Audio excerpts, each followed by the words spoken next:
চুপটা chicken বাস আর ইয়া হলো সাধু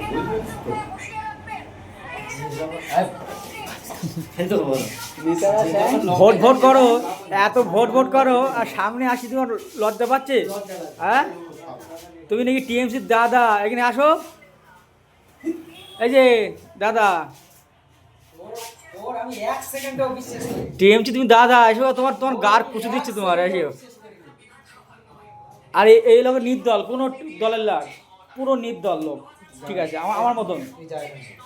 আর তুমি হচ্ছে টিএমসির দাদা, এটা নশোর দাদা, আর আমরা নির্দল। আমরা ভাই নির্দল ভাই, পুরো আমরা নির্দল। আমরা কোনোদিন সাপোর্ট না, আমরা ভালোভাবে থাকতে পারি বাসে নাকি, এইটা মেন কথা। আমাদেরও খেতে পারি বাসে। তুমি টিএমসি করো আর তুমি ভাইজান করো, আর আমরা নির্দল করো, কোনো সমস্যা নেই। সত্যি কথা বলছি, সারাদিনই যদি ঝামেলা ভালো না হয়, এই আরামসে দোকানটা খুলতে পারি। 200 টাকা 100 টাকা হলেই ব্যাস, আলহামদুলিল্লাহ। তোমরা তোমরা তোমরা গার মারা হরি খারাও, তোমরা বুঝে নাও।